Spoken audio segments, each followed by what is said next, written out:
Hello everyone, I am Mike Fenner and we are inside the pack once again here at UPMC Park. Pleased to be joined by our next guest, a very special guest, the team president of the Erie SeaWolves, Mr. Greg Coleman. Greg, thanks so much for joining us. Mike, thanks for having me, man. This is a lot of fun. We've had a really good time starting up this show and had Zach on last week, your new play-by-play voice.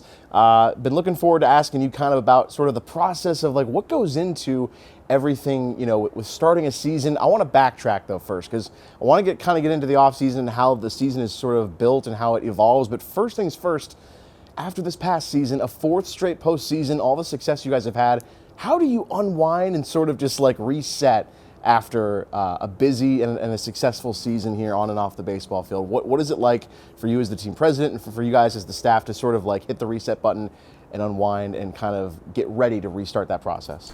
Unwinding sounds glorious.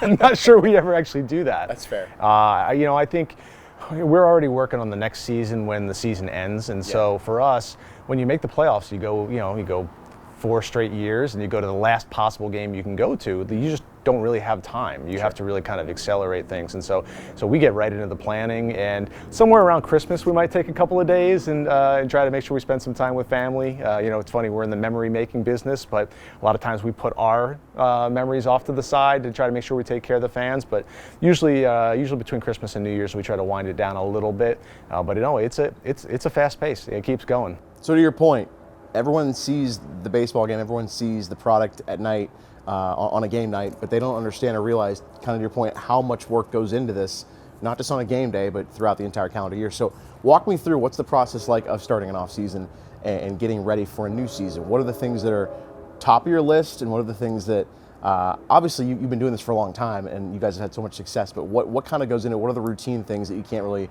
forget about? Well, it's a really cyclical business we're in, right? It follows the calendar year. We know we're going to start up in April. We know we're going to wrap up in September. And so there's a lot of things that we can count on year in and year out. The thing that really drives everything for us is the start of the schedule. When we get the schedule, we get a draft from the league, and there's some tinkering that happens with it, so that, you've got to see, is this going to be the final schedule? Once we get the final schedule, it usually happens by mid-summer. Then at that point, you're like, okay, well, we've got something we can work with. We know what dates we're going to have, and then from there, you try to make sure you are trying to constantly get better. For us, we've got different checkpoints during the course of the year where we are looking at what we're doing. How can we improve this? How can we improve that? And then by the time we get to the end of the baseball season, we kind of have an outline of what we want to do for the following year. And then from there, you're doing the really exciting stuff like building a budget and making sure that you're checking in with your staff. We call them our crew members, to make sure that we're helping them get along in their professional career. So annual reviews, things like that. But I think for us, it's really quite cyclical. Some of it's more boring than you might think. At the end of the day, what we're trying to do is create remarkable quality family fun, and if it doesn't align with that, then we don't do it. So obviously throughout the show, we'll hit on some of the highlights of these last few years and obviously leading up to this new season in 2026. I wanted to start by just asking, what has it felt like from your perspective specifically these last 4 years, the playoff runs, the middle 2 years of the Eastern League Championships, which had not been seen here or done here before, just the on-field product before we even talk about the off-field. What has the success felt like from your perspective and to see everything kind of come true? Well, it's been a lot of fun for a lot of reasons. One is, community is such a big part of what we do. So to be able to win a championship and then to win 2 championships for our community is wonderful. We've got fans that support us, whether it's 35 degrees, which we hope isn't that often, or 85 degrees. They come out here and they support the team, and they cheer for them and they support them, and they know their hometowns and how many kids they have, and so to want to try to deliver for those folks, it's natural. So to finally be able to do that was really, really special. I remember when I first realized we were going to win our first championship, I was actually standing at the end of the grandstand behind us, and we were winning 10-0, and I said, gosh, this is going to happen, isn't it? We got to get the champagne in the locker room, and it was just such a marvelous moment. And you watched all the fans, waving their rally towels and just so into what we were doing. So to be able to deliver for our community, our friends, and our neighbors, it's really kind of something that's special. And then, to have it be 4 years in a row that we've gone to the championship series, that's not common. Like, that doesn't happen. So for us to have that year after year, there are some challenges that go along with having a longer season operationally. Like I said, our staff gets a little bit worn out. They don't get a chance to get that little R&R at the end of the year. But to be able to deliver for our community is huge. And to deliver for the community, obviously, we go back to around the COVID era, and there were rumors and there was speculation. There were the minor league cuts that were coming across the country. There was speculation that it might come here. To have seen where we come from that period of time, losing a season due to COVID, and now where everything has gone since then, the ballpark renovations, this beautiful ballpark here in Erie, PA, and just the success. What can you say about the way things have gone, maybe from that period of uncertainty to where we are today? I tell you what, I have some real memories of some really low times and then some really high times, and I can tell you what the absolute lowest moment for me was we knew that the minor league baseball season was likely to not happen. It just seemed like it wasn't going to happen, and we didn't know at that point what our future was. We didn't know if we were going to ever play another game. We reached a point where I had to furlough our staff, not all of them, but most of them, because we just didn't know if we were going to be playing baseball again. And if it would have been a different situation if we knew that there was a guarantee for the following year, but knowing that we might not play again, I had to do it. Now, at the same time, I was also dealing with a back injury. I couldn't get upright. I had to furlough people laying on my stomach in my office, which was the absolute worst experience of my life. I don't want to do it again. I don't expect that I will have to do it again.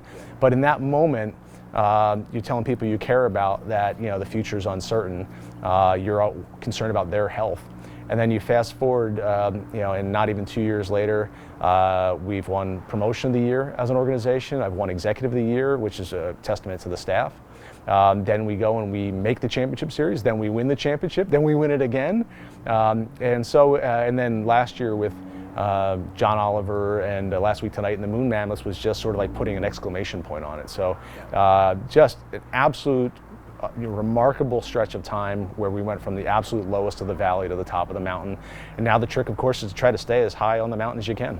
I wanted to jump to that next. Obviously, the Moon Mammoths, it's been an international phenomenon. I mean, could you have ever imagined a promotion that was going to come here that would be so big in that way? And just what is your thought process now, even since that all has happened? I mean, last summer, what a special time here.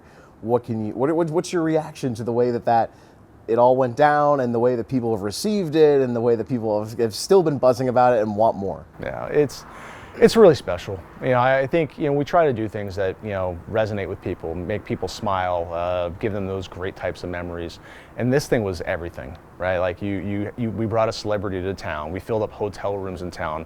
The community did special promotions outside of us. Hey, we're going to have this popcorn flavor, or we're going to have this this specialty drink.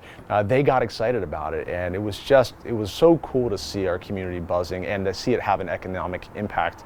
I mean, I had seen a study from Visit Erie that said that we generated over 2 billion media impressions for the city of Erie, and that's real. That's people who haven't heard about us, who might spend a weekend here, that might shop in our shops or eat in our restaurants. And so it was really exciting because we knew what we were doing was not just going to be a lot of fun, but it was going to be impactful. And then from our team to see our brand elevated on a big stage. That was my goal when I had submitted for the contest, was that I wanted to make sure that we were included in the story on the show. Honestly, I thought our logo was too good to be actually considered for, to be the team. We love our brand. We've built it over time. We've grown merchandise like really exponentially over time. And so to think that we were going to be selected it seemed like a long shot to me. But I also knew that I could tell a pretty good story and write a pretty good note. And so I felt good about that.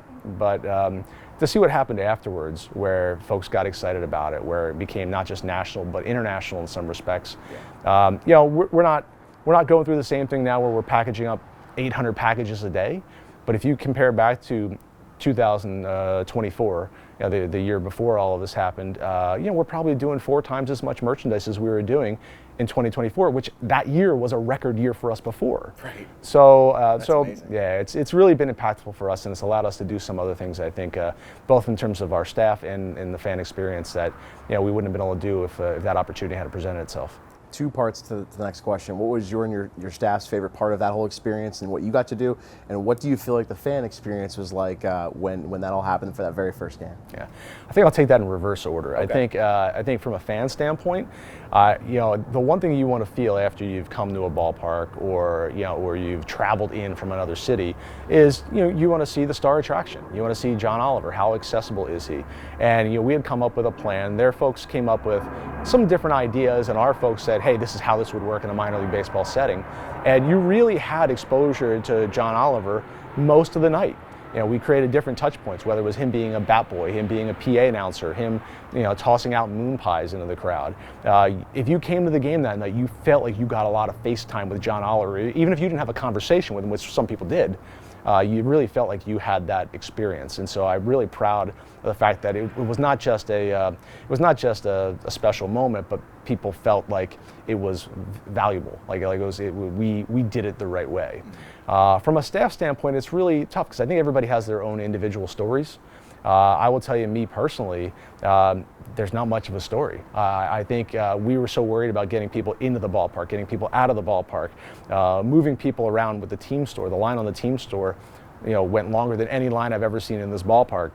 And so it was really about kind of making sure that we kept people safe and kept people moving. For me, I had two moments that I'll remember. The first moment was John had a press conference, and he had it in the arena, and said some really great things about minor league baseball and the organization. And after he got done, they whisked him away to another interview. But along the way, he had said hello to me. We had never been introduced. We hadn't had a conversation. We hadn't even talked on the phone. But he knew me because he had seen all the clips and all of that. And so he had knowledge of who I was. And in that moment, I'm like, John Oliver knows who I am. That's pretty cool. And then at the end of the night, we grabbed the entire staff and had a staff photo after the fireworks with John, and that was that moment where we could sort of take a small victory celebration. The job wasn't done yet. We still had months of merchandise to pack, but in that moment we could also sort of take a breath and say, what, we pulled off something here that's really, really special, and we need to make sure everybody just takes this one moment to enjoy this, and then it'll be back to work after that. So we talk about it from the micro aspect of that specific promotion, but when you're in an off season and you guys are thinking promotions, what goes into that process for you guys as a team, as a collective, as a group, when it comes to what different promotions can we do, what ideas can we come up with, when and how do we execute those plans throughout the season and on the schedule? What's that process like? I'm sure that's got to be a very interesting and a very thoughtful process, right? It's a thoughtful process. It's a very detailed process. Yeah. I like to compare what we do to being wedding planners. Now that seems kind of like a weird analogy, but when you get married, you pick a date. And you pick a venue. Where are you going to get married? Where's your reception going to be? You might pick entertainment, whether that's a DJ or a band. You hire a caterer. We do all those same things, except when you get married, you do that, and then you spend 2 years doing it, and then you never hopefully do it again, right? And you're tired and exhausted so much so that you got to take a 10-day vacation afterwards. Mm-hmm. We do that, and then we do it again the next day, and the next day, and the next day, and the next day. Mm-hmm. Except for us, the guest list is our fans, and the entertainment is the between innings contests and the promotions and the video board content, and the catering is the concessions and the hospitality and the suites. So it's very similar to that. In terms of kind of how we go about it, it all comes back down to the audience. So we want to do things that resonate with the audience. So the first thing we do when we're starting our promotional schedule is we put certain key pieces on the schedule that we know have audiences, that we know we want to sort of build back from. And that might be things like bring your dog to the ballpark night, so bark at the park night. It might be Star Wars night. It is our education days during the spring. So we start with the days that we know that have dedicated built-in audiences, large audiences hopefully. And then from there we try to build promotions based on different interests. Try to make it as broad as possible. There are times where going niche it might work if it's something that people are really excited about in an area. In our market, pepperoni balls is maybe broad in this market, but it's niche overall. Right. And so we try to focus on the broadest possible audience at the start. something that hopefully will be nationally relevant, but also locally important, and then just kind of work back from there. And so our objective when we start the year is to identify 25 dates that we consider to be our sellout dates. These are the dates that we're going to apply most of our resources to. They're the dates that probably fans are most likely to come to a game. They're probably Fridays, they're probably Saturdays. And so we want to focus a lot of our resources and energy on that, because there's just nothing like a large crowd, a sellout mentality when you have folks cheering loudly. There's just more energy in the ballpark, and frankly, it's also good from building a fan base, because frankly, if you walk up to buy tickets on a Saturday night during the summer and you can't get a seat, that actually might change when you buy your tickets in the future. You might buy sooner. You might buy when the schedule comes out. So that's kind of the mindset behind it. Is we want to focus on reaching the broadest possible audience, and we want to really focus a lot of our resources on these big nights, because those big nights help us reach our goals. How big is the staff, the crew, the support, just everything that they do? Things that the people, the common fan, will never see or might not know about. What can you say about just the hard work and the dedication to putting on a great product that goes into it from your staff's standpoint? Our staff does a tremendous job, and I think there are some things I think are unknown and maybe probably a little bit underappreciated. I love Erie, Pennsylvania. I've raised my family in Erie, Pennsylvania. I don't think it's widely known that of the 120 teams in minor league baseball, that Erie is market size number 116. We are, relatively speaking, we're small. And that means that we have to do all the things that a AA team does in Portland, Maine, or in Hartford, or in Harrisburg, and all of those things. And we have to do it with fewer people because we are a smaller market. And so I think that's a little tricky sometimes. It means that we have to be better than what we do, than maybe some other folks have to be, because we've got people that are wearing 2, 3, and 4 hats. We had at one point a job description where someone had sales responsibilities, PR responsibilities, baseball operations responsibility. Basically 4 jobs in another organization. We were doing it with 1. Our front office staff is 15 people full-time year-round. When you get into our game day crew members, usually on a game day, somewhere in the vicinity of about 120 total people. And we might have 180 people on the roster, 200 people on the roster, but not everybody's available to work every day, and so it takes a lot. But the 15 people, they do a tremendous amount of work, and there are things that you don't even think about. And I'll give you a really good example that happened recently. We had a player that got transferred, a player that was in town for a very, very short period of time. Someone had to go to his house. He didn't have a lot of stuff because he'd only been in for a short period of time. Pack up his suitcase, pack up his stuff, ship it out to the city where he's at now, and that's one of those 14 people or 15 people. And so these are small things that happen every single day. You come in with a plan, you've got resources that exist, you've got a strategy, but you have to build in enough flexibility that when something like that happens, whether it's a player move, bad weather, our staff is very accustomed to the fact that they have to come in on a Sunday when they're off to make sure the field is protected for our game on Tuesday. Sure. So I can't speak highly enough about the work that they do. They're a phenomenal group of people, and if you can survive working in minor league baseball in Erie, Pennsylvania, you can be successful in sports just about anywhere. One of the big changes this offseason, of course, was someone that was a huge part of this organization, and Greg Gagne, moving on as one of the radio voices in Detroit now on a full-time basis there, or I should say a part-time basis there, but no longer full-time here with Erie. Here for nearly 2 decades, someone that extremely close to you as a colleague, a friend. What can you say about just the impact that Greg had here as the voice of the SeaWolves, and to your point just a minute ago about all the different roles and all the different things that he provided for this organization? What can you say about what his time meant here to the team, to the city, to the fans, and to you personally? Yeah.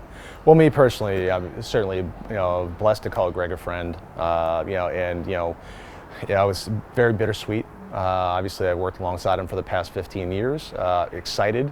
The first time he had his opportunity to call a game, he called a no-hitter for the Tigers, and I will tell you, I was driving and I had to pull over to the side of the road because I teared up. Yeah. And so just thankful that he's gotten the opportunity. I'm very thankful that we've been able to support him in pursuing that opportunity. I think we reached a point partway through last year where I think we both knew that, it was going to be difficult to do this going forward. It was requiring more and more of his time. The travel was getting crazier for him.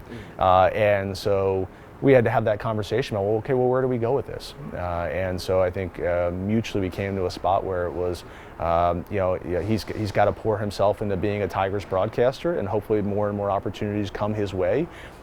Thrilled that he was able to call opening day in San Diego this year for the Tigers. Right. And so, but no, me personally, it's tough to be able to, not walk down the hallway and bounce an idea off of him, or get a text, from the road where, he sees something in another ballpark, and because he's a veteran and savvy, he can say, hey, look, here's something you should see, or here's something that would scale for us. And so he was tremendous at identifying opportunities, and other folks are going to have to step up in that role now.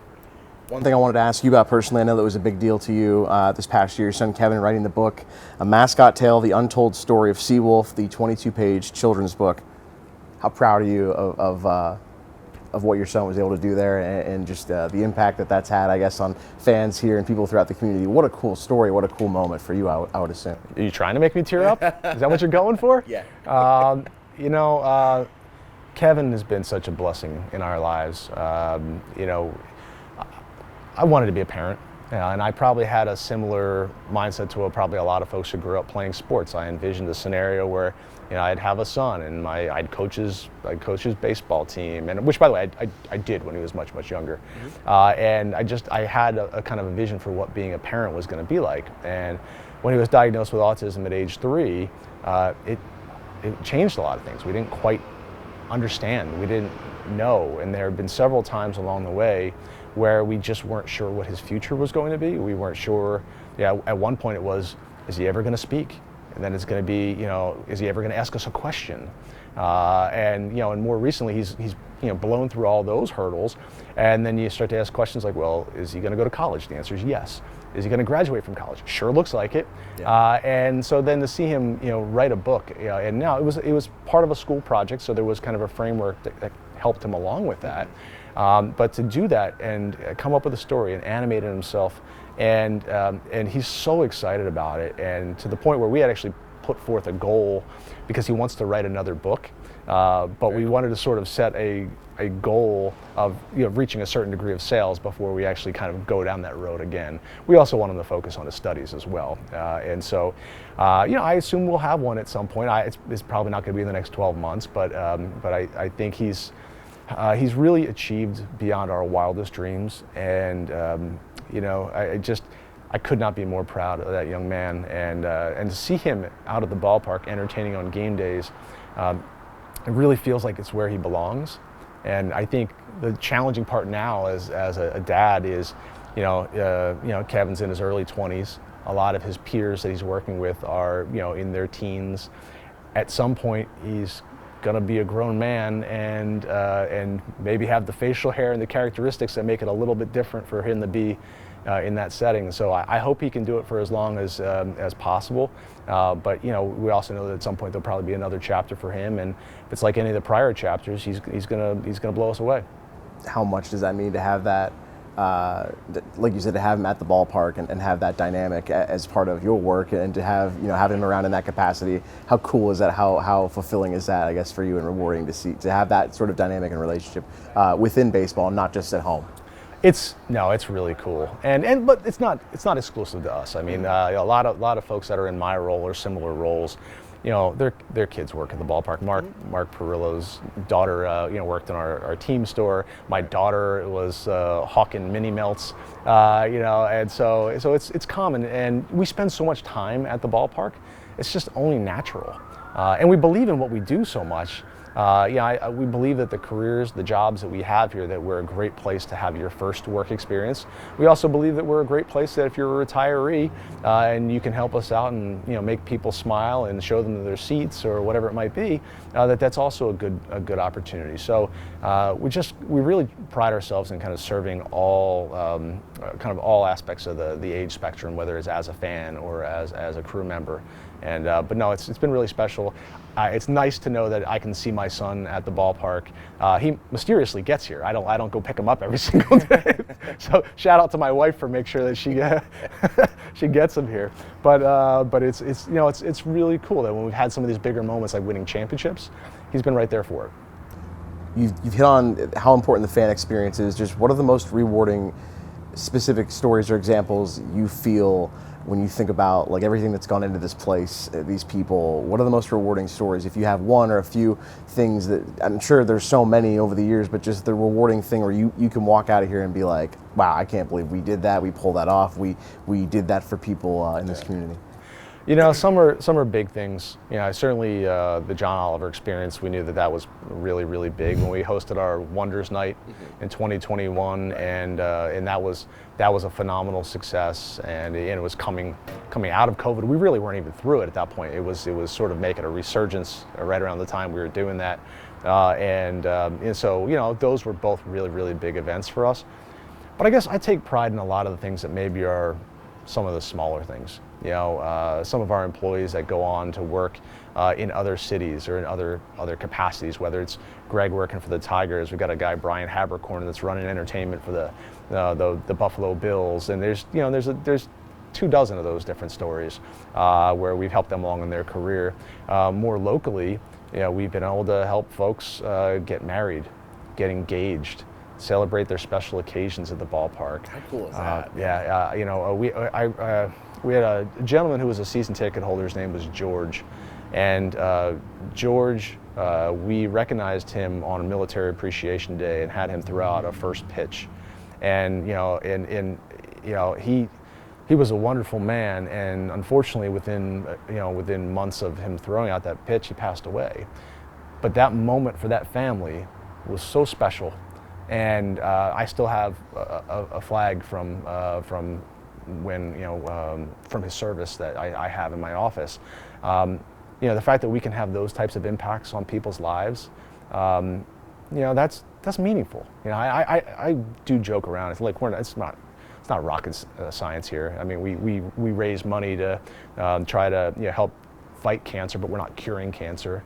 But what we do here, I think, probably is take people and take them out of their challenges for a couple hours, let them sit back, let them connect with their kids, let them connect with their grandparents or their parents, create those types of moments that they'll look back on in 10, 15, 20 years and really treasure.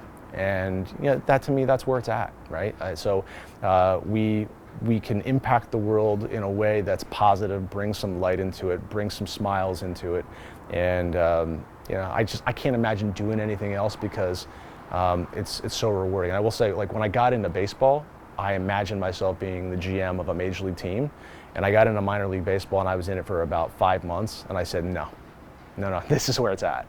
Like, I want to make people happy. I want to try to make people smile and make a difference, and it was the right decision. That's outstanding. Yeah.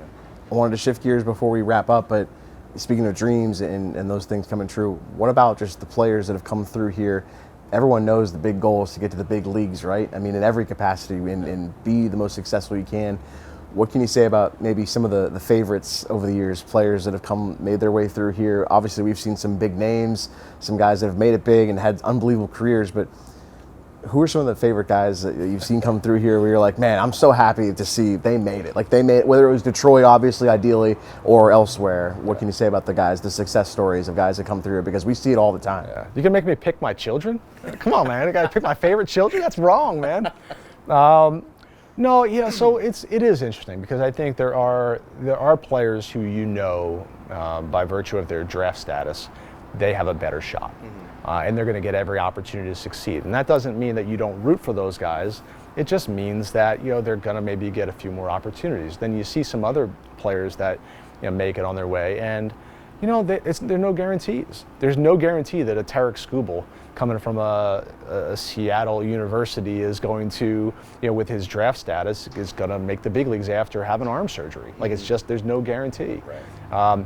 But I think, you know, for me, if I have to pick my favorites, if you got to say that, you know, a guy like Kerry Carpenter, I think, was a guy who I really enjoyed watching him. Yeah, he did things here that were very fan friendly and accessible.